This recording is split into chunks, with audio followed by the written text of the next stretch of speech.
వాదం కాకపోతే మరి ఇంకేమంటారు చెప్పండి. దేవుని కృప మీ ఎడల హెచ్చుగా ఉన్నది. హల్లెలూయా.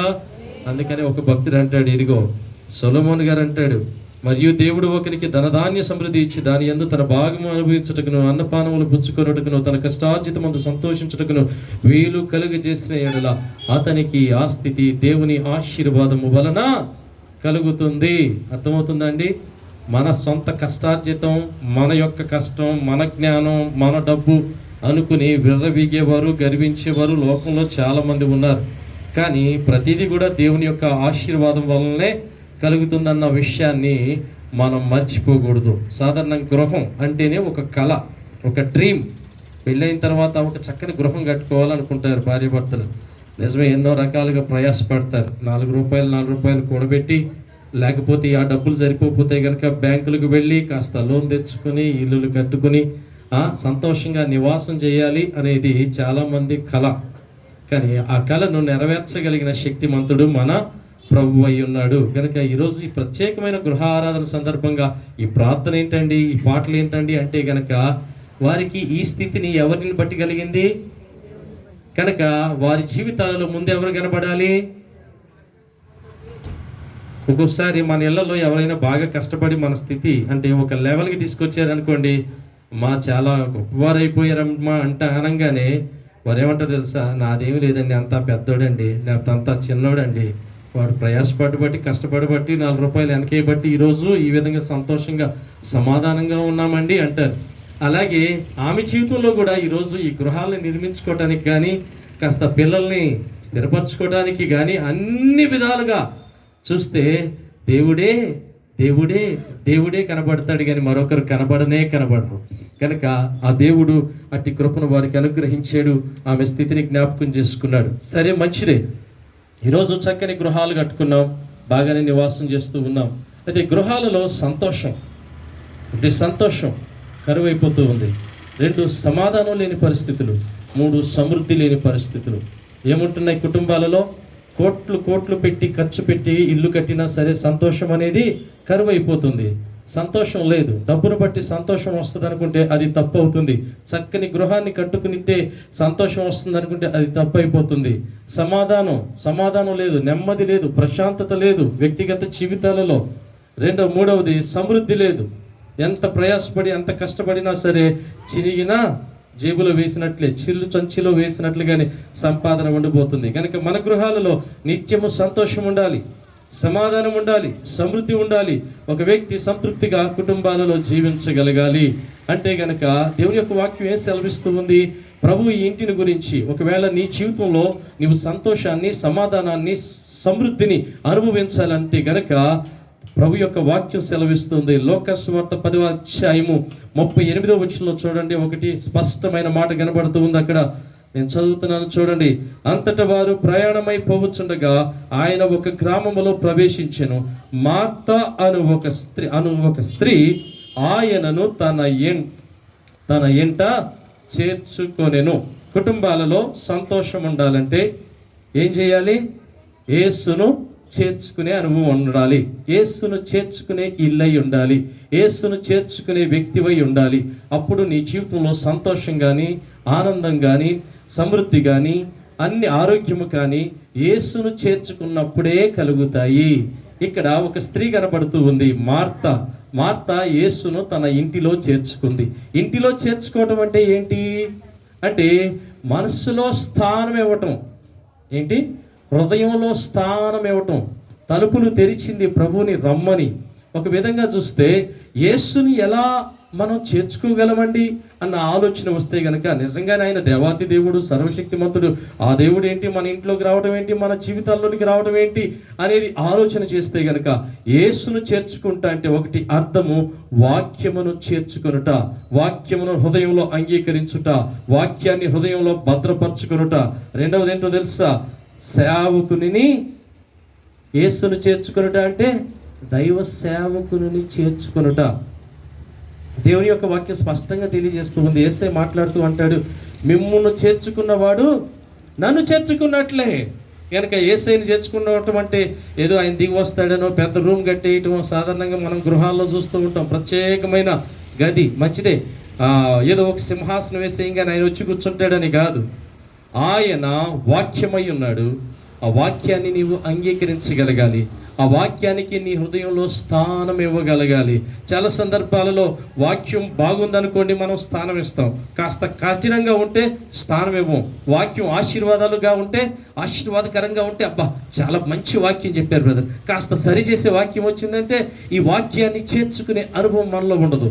వాక్యానికి హృదయంలో స్థానం ఇవ్వాలని దేవుని యొక్క వాక్యం సెలవిస్తూ ఉంది. కనుక ఈ రోజున యేసును నువ్వు చేర్చుకుంటే నీ జీవితంలో నిజమైన సంతోషం అనేది లభిస్తూ ఉంది. సేవకుని చేర్చుకుంటే నీ కుటుంబం స్థితిగతులు మార్చబడబోతూ ఉన్నాయి. ఎందుకంటే మిమ్మును చేర్చుకున్నవాడు, అంటే ఎవరైతే దేవుని సేవకుని చేర్చుకుంటారో వారు ఎవరిని చేర్చుకుంటున్నారు? మిమ్మును అనగా అక్కడ రాయబడిన మాట, మిమ్మును అనగా శిష్యులు. శిష్యులు అంటే ఎవరు? యేసును వెంబడించేవారు. యేసును వెంబడించేవారు యేసు చేత పంపబడిన వారు. హల్లెలూయా. శిష్యులు అంటే ఎవరు? అందరు శిష్యులు అయిపోరు. అందరు శిష్యులు కాదు.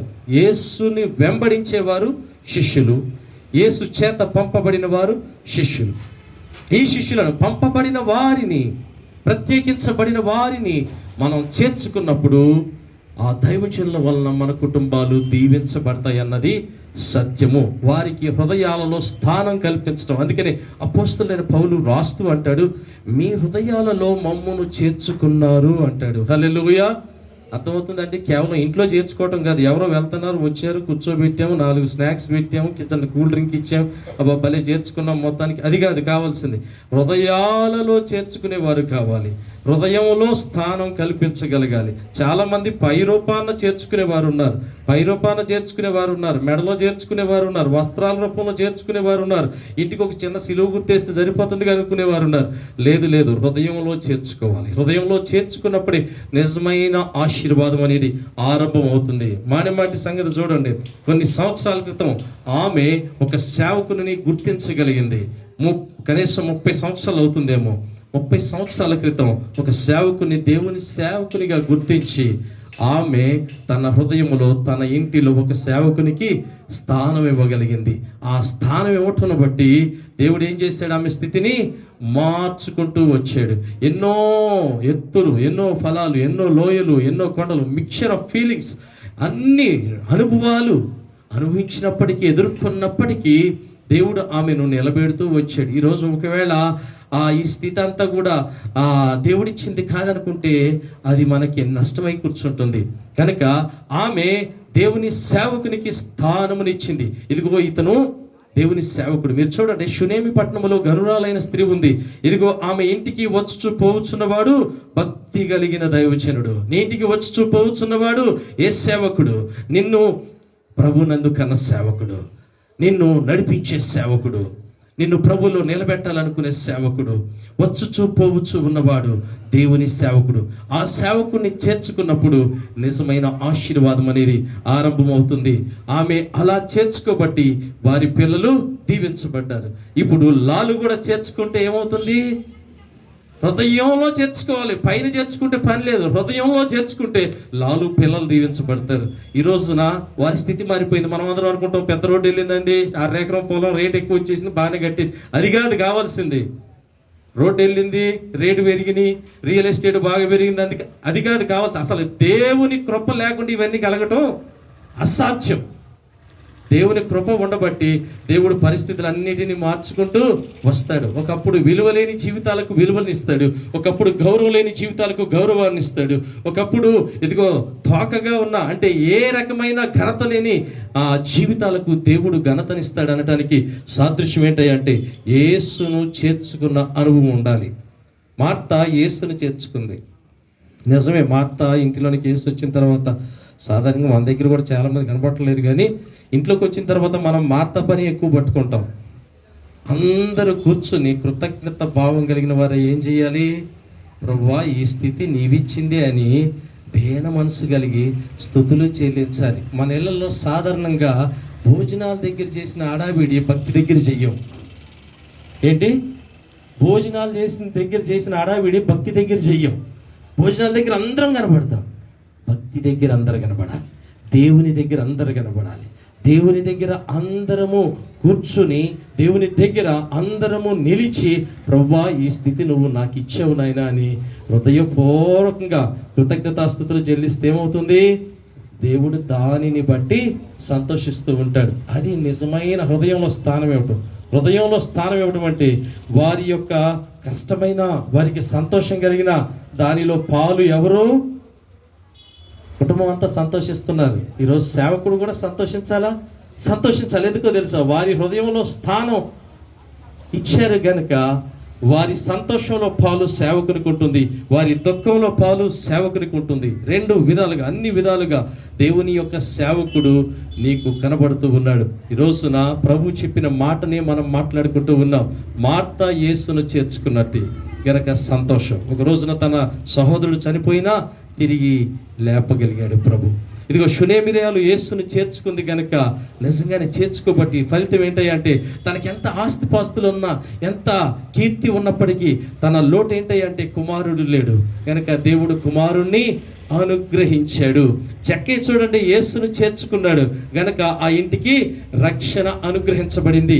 ఈ రోజున నీ జీవితంలో, నీ కుటుంబంలో ఒకవేళ రోగాలు ఉండవచ్చు, సమాధానం లేని పరిస్థితులు ఉండవచ్చు, ఒకవేళ దీనస్థితే కావచ్చు, ఎవరు లెక్క చేయలేని పరిస్థితే కావచ్చు, నీ స్థితిని మార్చేవాడు ఆయన ఉన్నాడు గనక ఆయనను చేర్చుకుంటే చాలు నీ స్థితి మారిపోతుంది. ఈ గృహంలో సంతోషం ఉండాలంటే ఎవరు ఉండాలి? యేసయ్య ఉండాలి. ఒక ఇంటికి వెళ్ళాను నేను. అదేంటో ఈ రోజున కొంతమందికి జబ్బు బయలుదేరింది. యేసు ప్రభుతో పని లేదు. ఇంట్లోకి వెళ్ళంగానే తలుపు తీయంగానే గూట్లో పెద్ద ఫోటో పెట్టేశారు. ఎవరి ఫోటో? ఏదో సేవకుల ఫోటో పెట్టేసేసారు. కొవ్వు తెలుగుతా ఉంది. ఏంటమ్మా ఇదంటే? ఏం లేదండి, పెద్ద సేవకుడికి కదా దీవెన వస్తుందని, కాస్త అంతా క్షేమంగా ఉంటుందని పెట్టిందంట. గూట్లో దీపం, ఫోటో. ఇవన్నీ మనం ఏంటంటే మానవ సంబంధమైన ఊహల నుండి పుట్టుకొచ్చిన విషయాలను మనకి ఇష్టం కనుక చేసేస్తూ ఉన్నాం. కానీ పెట్టుకోవాల్సింది ఎవరిని? దేవుణ్ణి పెట్టుకోవాలి. చేర్చుకోవాల్సింది ఎవరిని? దేవుని చేర్చుకోవాలి. నీ శాపాన్ని ఆశీర్వాదంగా ఆయన మారుస్తాడు. నీకొచ్చే కీడుని మేలుగా ఆయన మారుస్తాడు. ఇందాక చెప్తుల్లా, పాములు మా మీద నుంచి వెళ్ళేయండి, చాలా భయపడిపోయాం. ఆ పాముల ద్వారా కూడా దేవుడు మేలు చేశాడా? మేలే చేశాడు. హల్లెలూయా. అది రాబట్టి వీరేం చేశారు? ఇల్లు కట్టుకోవాలని ఆలోచన వచ్చింది. దేవుడు అన్నిటినీ సమకూర్చాడు, చక్కని గృహాన్ని. అంటే కీడును మేలుగా మార్చు దేవుడు, శాపమును ఆశీర్వాదముగా మార్చు దేవుడు, దుఃఖమును నాట్యముగా మార్చు దేవుడు, లేమిని కలిమిగా మార్చు దేవుడు. కలిమి, సంపద, సమృద్ధి ఎక్కడి నుంచి వస్తుంది అంటే యేసును చేర్చుకున్నప్పుడు మాత్రమే ఉంటుంది. అందుకని కీర్తనకాడు అంటాడు, యెహోవా యందు భయభక్తులు కలిగి ఉండువాడు, ఆయన ఆజ్ఞలను అనుసరించువాడు బహుగా దీవించబడతాడు. వారి ఏంట ఏముంటుందంట? కలిమి, సంపద ఉంటుందంట. అంటే దేవుని ఎడల భయభక్తులు కలిగి దేవుని యొక్క ఆజ్ఞలను అనుసరించే వారి జీవితంలో, లేకపోతే వారి కుటుంబాలలో సమృద్ధి అనేది దేవుడు అనుగ్రహిస్తాడన్న విషయాన్ని మనం మర్చిపోకూడదు. కనుక ముందుగా మనం ఎవరిని చేర్చుకోవాలి? అబ్బే మా వాడు కాదండి, మా దేవుడు కాదండి, ఎవరోనండి మాకు తెలియదు కాదు. ఆయన సర్వాధికారి అయిన దేవుడు, ఆయన మనిషి రూపంలో ఈ లోకానికి వచ్చిన దేవాతి దేవుడు. ఆయనను చేర్చుకుంటే నీవు దేవుని చేర్చుకున్నట్టే. ఆయన వాక్యాన్ని విని అంగీకరిస్తే గనక నీ కుటుంబంలో ఉన్న అంతా కూడా కీడంతా తొలగిపోతుంది. ఏ రకమైన సమస్య ఉన్నా సరే ఆ సమస్యకు పరిష్కారాన్ని దేవుడు అనుగ్రహించగలడు. ఈ రోజున మానవ స్థితిని దేవుడు మార్చాడు, వారి పిల్లల స్థితిని కూడా మార్చగలడు. ఎప్పుడంటే వారు నిజంగా హృదయంలో స్థానం ఇవ్వాలి. పైన పెదవులతో మాట్లాడుతూ ఉంటాం, చాలామంది మాట్లాడతారు, బ్రదర్ అబ్బా మీరు భలే, కానీ వెనకాల లోపల మాత్రం ప్రేమ ఉండదు. మాటలతో సరిపెడితే సరిపోదు, క్రియాత్మకమైన ప్రేమ అనేది మన జీవితాల్లో ఉండాలి. హృదయంలో ఉన్నప్పుడు ఏమవుతుంది? అది పొంగి బయటకు వస్తుంది. హృదయంలోనే ప్రేమ లేదనుకోండి, ఒక వ్యక్తి గురించి ఏమైనా చేస్తామో చెప్పండి? మాటే కదా, ఆ మనిషిని మెప్పించటానికో మురిపించటానికో 4 మాటలు అనగానే మనిషి ఉబ్బిదబ్బిబ్బవుతాడు. నిజంగా ప్రేమ ఉందనుకోండి, వాళ్ళ ఇంటికి వెళ్ళేటప్పుడు ఏం చేస్తాం? ఏదైనా కార్యక్రమం వచ్చినప్పుడు వాళ్ళ ఇంటికి వెళ్ళాలనుకోండి, ఏం చేస్తాం? బెస్ట్గా మనకు తోచినలో, మనకు ఉన్న దాంట్లో విలువైన బహుమానాన్ని తీసుకెళ్ళి ఇవ్వాలనుకుంటాం. ప్రేమ లేదనుకోండి, క్యాలిక్యులేషన్స్ పెట్టుకుంటాం. ఏంటో తెలుసా? మొన్న వాళ్ళు ఎంత ఇచ్చారు మనకి? 300 400 ఉంటుంది గిఫ్ట్ కనుక అంత అవసరమా, 500 పెట్టడం అవసరమా కనుక మనం కూడా ఏం చేయాలి, క్యాలిక్యులేషన్ చేయాలి. ఏమిటి? ప్రేమ లేదు. హృదయంలో స్థానం ఉన్నప్పుడు ప్రేమ అదే పుట్టుకొస్తుంది. ప్రియమైన దేవుని బిడ్డలారా గమనించండి, యేసును చేర్చుకోవాలి, వాక్యాన్ని చేర్చుకోవాలి, దేవుని సేవకుని చేర్చుకోవాలి. ఏ స్థానం ఉంది నీ హృదయంలో దేవుని సేవకునికి?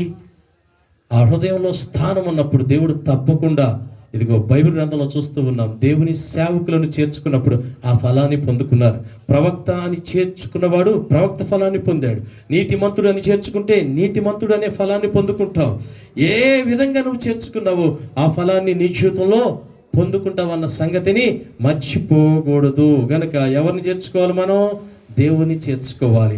ఆయన చేర్చుకుంటే ఏమవుతుంది? సమృద్ధి అయిన జీవం మనకు వస్తుంది. అలా కాకుండా మనం ఎవరొకరిని చేర్చుకున్నామలే, అందరూ ఒకటేలే అనుకుంటే గనక దొంగ ఏం చేస్తాడు?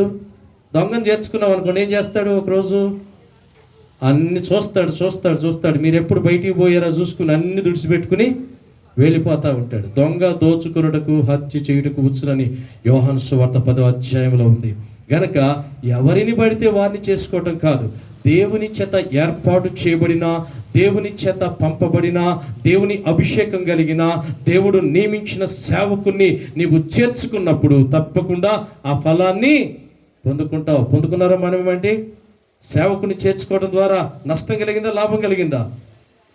దేవునిని బట్టి, దేవుని సేవకుని చేర్చుకున్నందుకు ఆమె నిజంగా ఆశీర్వదించబడిందని మనం చెప్పొచ్చు. రెండవది ఏంటో తెలుసా? యేసుతో సహవాసం చేసే అనుభవం కావాలి. ముందు యేసును చేర్చుకున్నారు, సంతోషంగా ఉన్నారు, బాగానే ఉంది. రెండోది ఏం చేయాలి? సహవాసం చేయాలి. యోబు గ్రంథంలో 22వ అధ్యాయంలో ఒక మాట ఉంటుంది, 21వ వచనంలో, ఆయనతో, చూడండి ఒకసారి, ఆయనతో మీరు సహవాసం చేసిన ఎడల మీకు సమాధానము కలుగుతుంది, మీకు మేలు కలుగుతుంది. చూడండి, నేను చదువుతున్నాను. ఆయనతో సహవాసము చేసిన ఎడల నీకు సమాధానము కలుగును, అలాగునే నీకు మేలు కలుగును. సమాధానం కావాలి ఇంట్లో. ఎవరితో సహవాసం చేయాలి? అంత డబ్బు ఉంది, మంచి భవనం, మంచి కార్లు అన్నీ ఉన్నాయి, కానీ ఇంట్లో సమాధానం ఉండదు. ఎందుకో తెలుసా? దేవునితో సహవాసం చేసే అనుభవాలు లేవు చాలామందికి. సహవాసం అంటే ఏంటి? స్నేహం చేయటం అంటే ఏంటి? కలిసి రావటం ఒక స్థలంలోనికి. నీ ఇంటిలో నువ్వే ఉండరా, నా ఇంట్లో నేను ఉండంటే ఫ్రెండ్షిప్ డెవలప్ అవుతుందా? అవదు. పొరపాటున ఆ ఫ్రెండ్ ఈ ఫ్రెండ్ ఒక చోట వచ్చి కూర్చొని కలిసి కాస్త సంతోషంగా మాట్లాడుకునో తినో బయటపడితే అప్పుడు స్నేహం పెరుగుతుంది. అలా కాకపోతే స్నేహం పెరుగుతుందా? పెరగనే పెరగదు. అయితే ఇప్పుడు మనందరం ఎవరితో స్నేహం చేయాలి, సహవాసం చేయాలి? ఎవరితో చేయాలి? దేవునితో సహవాసం చేయాలి, దేవుని బిడ్డలతో సహవాసం చేయాలి, పరిశుద్ధులతో సహవాసం చేయాలి. ఎవరితో కలిసి ఉండాలి? పరిశుద్ధులతో కలిసి ఉండాలి, విశ్వాసులతో కలిసి ఉండాలి, దేవుని సేవకులతో కలిసి ఉండాలి, సంఘముతో కలిసి ఉండాలి. చాలా సందర్భాలలో సహవాసం మారితే గనక పడిపోతాం, నష్టపోతాం. అందుకని మూర్ఖులతో సహవాసము చేసిన వాడు చెడిపోవును అనే మాట సామెతల గ్రంథంలో కనబడుతుంది. ఎవరితో సహవాసం చేస్తే? మూర్ఖులతో, చెడ్డవారితో, దేవునికి విరోధమైన భావాలు కలిగిన వారితో, సమాజంలో చెడ్డ అలవాట్లు కలిగిన వారితో, వ్యతిరేకమైన భావాలు కలిగిన వారితో. ఇంకా చాలా సందర్భాల్లో చూస్తే కనుక సామెతలు 23:20లో కనబడుతుంది. ఇదిగో హెచ్చుగా మాంసం తినే వారితో కానీ, తిండిబోతులతో కానీ, త్రాగుబోతులతో కానీ సహవాసం చేయొద్దని ఉంటుంది. ఇంకో దగ్గర ఉంటుంది 22వ అధ్యాయం 24వ వచనంలో, కోపచిత్తునితో సహవాసం చేయకు అని ఉంటుంది. అంటే మనం ఎవరితో సహవాసం చేయాలి? మన ఇంట్లో సమాధానం ఉండాలంటే దేవునితో సహవాసం చేయాలి. నువ్వెవరితో సహవాసం చేస్తున్నావు?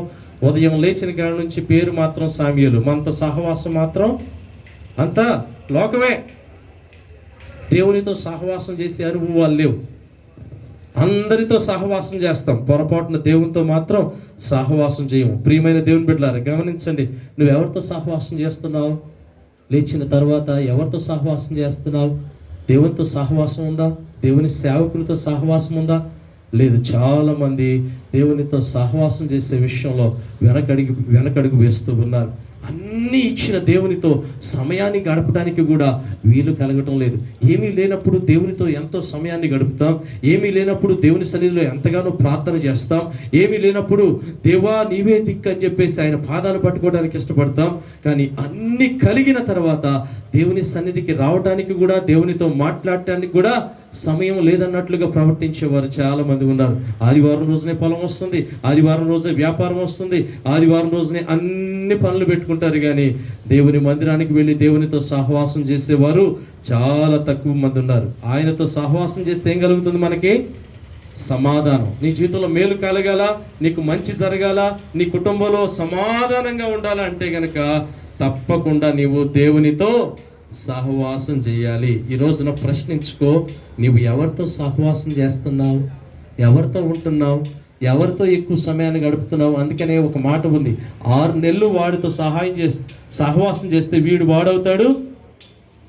మంచి వారితో సహవాసం చేయి, పరిశుద్ధులతో సహవాసం చేయి, విశ్వాసంలో ఎదిగిన వారితో సహవాసం చేయి, దేవుని చిత్తానుసారంగా వెళుతున్న వారితో సహవాసం చేయి, దేవుణ్ణి హత్తుకున్న వారితో సహవాసం చేయి, దేవుణ్ణి ప్రేమించే వారితో సహవాసం చేయి.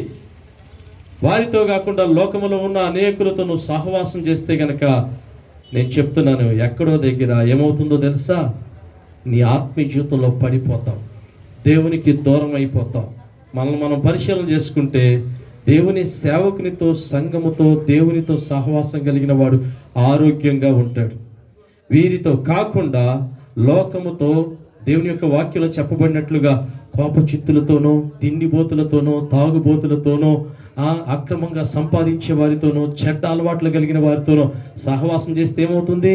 వాడు చెడిపోతాడు. అందుకని మనం ఏం చేస్తాం? అరే పొరపాటున వాడితో నువ్వు మాత్రం వెళ్ళమాకరా అంటాం మన పిల్లల్ని. ఎందుకని? అరే వాడు చెడ్డోడు రా, వాడితో వెళ్తే గనక నువ్వు కూడా పాడైపోతావురా, ఇంకోసారి వాడితో కనబడ్డావా. మన పిల్లల్ని ఏమంటాం మనం? మన పిల్లల్ని వారిస్తాం. ఎందుకని? వెళ్తే ఏమవుతుంది? ఏం కాదు కదా, అందరు మనుషులే కదా, అందరు పిల్లలే కదా అనుకుంటామా? అనుకోం. ఎందుకని? మన పిల్లలు ప్రత్యేకంగా జీవించాలి, మన పిల్లలు మంచి అలవాట్లు కలిగి జీవించాలనుకుంటాం. అలాగే దేవుని కూడా, దేవుని బిడ్డలు మంచి అలవాట్లు కలిగి జీవించాలి, మంచి బుద్ధి, మంచి ప్రవర్తన కలిగి జీవించాలి, సరైన ఆత్మీయ జీవితం కలిగి జీవించాలి. కనుక ఈ మధ్యాహ్న వేళ సమయంలో ఆయనతో సహవాసం చేస్తే సమాధానం, లేకపోతే సమాధానం ఎంత సంపాదించిన ఇంట్లో సమాధానం రాదు. ఎందుకో తెలుసా? దేవునితో సహవాసం చేసే అనుభవం లేదు, మనుషులతో సహవాసం చేస్తూ ఉన్నాం. మూడవది, మన కుటుంబాలలో సంతోషం, సమాధానం, సమృద్ధిగా ఉండాలంటే నీవు ఆయనలో నిలిచి ఉండాలి. హల్లెలూయా. మొదట ఏం చేయాలి? యేసును చేర్చుకునే అనుభవం కావాలి. నీ ఇంట్లో ఇప్పుడు కూడా చూడండి, సంతోషం కావాలి, సమాధానం కావాలి, సమృద్ధి కావాలంటే యేసయ్యను చేర్చుకో. ఏ కష్ట పరిస్థితి వచ్చినా ఆయనను చేర్చుకో, తప్పకుండా అనుగ్రహిస్తాడు. రెండవది, ఆయనతో సహవాసం చేయి. మనుషులతో కాదు సహవాసం చేయాల్సింది, చెడిపోయిన వారితో కాదు సహవాసం చేయాల్సింది, దేవుని యొక్క బిడ్డలతో సహవాసం చేయాలి. మూడవది, దేవునిలో నిలిచి ఉండాలి. హల్లెలూయా. నా యందు మీరును, మీ యందు నేనును నిలిచి ఉండేలా మీరు బహుగా ఫలిస్తారు. ఎవరి యందు నిలిచి ఉండాలి? మనం నిలిచి ఉండే అనుభవం కావాలి, పడిపోయే అనుభవం ఉండకూడదు మనకి. అర్థమవుతుందా అండి? మీరు చూడండి, ఒక మనిషి నిలబడాలంటే ఏం చేయాలి? 3 పూటలు తింటే నిలబడతాం. ఒక పూట తిని కూర్చున్నాం అనుకోండి, రేపటికి ఏమవుతుంది? ఆహారం లేకపోతే పడిపోతాడు మనిషి, నిలబడలేడు. ఆత్మ సంబంధమైన ఆహారం లేకపోతే ఈ జీవితం కూడా ఏమవుతుంది? పడిపోతుంది, నిలబడలేము. నిలిచి ఉండాలి నీవు దేవునిలో. నీ ఆత్మీయ జీవితంలో నిలిచి ఉండాలి, ప్రార్థనలో నిలిచి ఉండాలి, ఆరాధనలో నిలిచి ఉండాలి, ప్రేమలో నిలిచి ఉండాలి, విశ్వాసంలో నిలిచి ఉండాలి. వ్యక్తిగతంగా నీకు నిలబడే అనుభవం ఉందా? చూడండి, ఎలా ఉండాలయ్యా అంటే మన అనుబంధం దేవునితో. నీటిలో నుండి చేపను బయటికి తీస్తే ఏమవుతుంది? చేప ఆడుకుంటుందా? చక్కగా గిలగిల కొట్టుకొని చచ్చిపోతుంది. ఆకాశంలో ఎగిరే పక్షిని కనుక తీసుకొచ్చి ఒక కేజ్లో పెట్టేసామనుకోండి, ఏమవుతుంది? అది బందీ అయిపోతుంది, సంతోషం లేకుండా అయిపోతుంది. ఒకవేళ భూమిలో నాటబడిన చెట్టుని పీకిలించేవానికి ఏమవుతుంది? జీవము లేనిదిగా తయారవుతుంది. దేవుని బిడ్డ కూడా, క్రైస్తవుడు అన్నవాడు, దేవుని ఎరిగినవాడు ఈ చేపలాగా, ఈ నాటబడిన చెట్టు వేరులాగా, ఆకాశములో ఎగిరే పక్షిలాగా ఒక అనుబంధాన్ని కలిగి ఉండాలి. అందుకని దేవునిలో మనందరం కూడా ఏం చేయాలి? నిలిచి ఉండాలి. నిలిచి ఉన్నావా? ఆశీర్వాదాలు పొందుకునే వరకు నిలిచి ఉంటాం, డెవలప్ అయ్యే వరకు నిలిచి ఉంటాం, మన స్థితి మారే వరకు నిలిచి ఉంటాం, ఆరోగ్యం వచ్చేదాకా నిలిచి ఉంటాం, బాగుపడేదాకా నిలిచి ఉంటాం.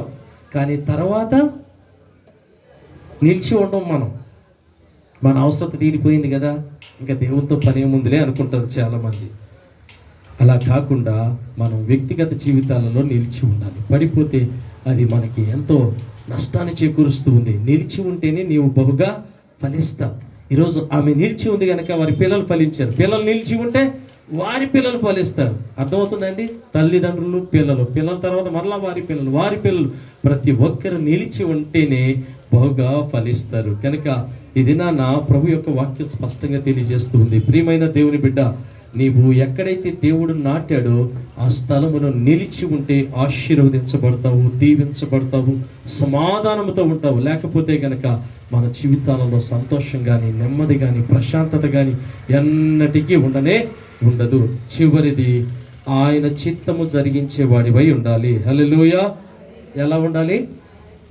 ఆయన చిత్తం జరిగించాలి. ఈ కుటుంబం సంతోషంగా ఉండాలి, సమాధానంతో ఉండాలి, చక్కగా ఉండాలి, ఎటువంటి కష్టాలు లేకుండా, ఎటువంటి సమస్యలు లేకుండా, పిల్లలు కానీ వారు కానీ ఆరోగ్యవంతులుగా వారు చేసే పనుల్లో అభివృద్ధి కనబడాలి. వారి యొక్క వ్యక్తిగత జీవితాలలో ఒక సంతోషం అనేది కనబడాలంటే ఇంకో మాట ఏంటంటే వారు దేవుని చిత్తమును నెరవేర్చేవారై ఉండాలి. దేవుని చిత్తము నెరవేర్చే గృహము నిజమైన సంతోషం కలిగిన కుటుంబం. హల్లెలూయా. అందుకని దేవా నీ చిత్తము నెరవేర్చుట నాకు సంతోషము అంటాడు కీర్తనకారుడు. ఏంటి? ఎప్పుడు సంతోషం వస్తుంది? ఎప్పుడు సంతోషం? నీ చిత్తము నెరవేర్చుట నాకు, దేవుని చిత్తము నెరవేర్చినప్పుడు, దేవుని మాట నెరవేర్చినప్పుడు. మనకి చాలా ఇష్టాలు ఉంటాయి, మనకి చాలా మనం జరిగించుకోవాలనుకున్న పనులు చాలా ఉంటాయి. చాలామంది తమ సొంత ఇష్టాలను ఆధారం చేసుకుని, తమ మనసు ఏదో చెప్తుంది కాబట్టి, తన హృదయం ఏదో చెప్తుంది కాబట్టి, తన ఇంటి వారు, బంధువులు, స్నేహితులు ఏదో చెప్పారు కాబట్టి వెళ్ళిపోవాలన్న ఆలోచన చాలామందికి ఉంటుంది. అలా కాదు. నీ జీవితంలో ఎల్లప్పుడూ కూడా ఒక అడుగు వేసే ముందు ఇది దేవుని చిత్తమా కాదా, నేను దేవుని మాటకు అనుగుణంగా వెళ్తున్నానా కాదా, ఏదో కోపోద్రేకంతోనో, ఆవేశంతోనో, తొందరపాటుతోనో నిర్ణయాలు ఎన్నటికీ తీసుకోకూడదు. అది దేవునికి ఇష్టమైనది కాదు.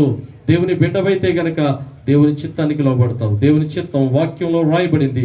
వాక్యాన్ని విని వాక్యానుసారంగా నువ్వు జీవించగలిగినప్పుడు, వాక్యాన్ని పాటించగలిగినప్పుడు నీ గృహంలో నిజమైన సంతోషం ఉంటుంది. గనక ఈ మధ్యాహ్న వేళ సమయంలో ప్రభు మనతో మాట్లాడుతూ ఉన్నాడు. మన గృహాలలో సంతోషం, సమాధానం ఉండాలంటే యేసును చేర్చుకోండి, యేసులో నిలిచి ఉండండి, యేసుతో సహవాసం చేయండి, యేసయ్య చిత్తాన్ని నెరవేర్చండి. తప్పకుండా అన్నిటినీ దేవుడు మీకు అనుగ్రహిస్తాడు. కళ్ళు మూసుకుందాం, ప్రార్థన చేసుకుందాం.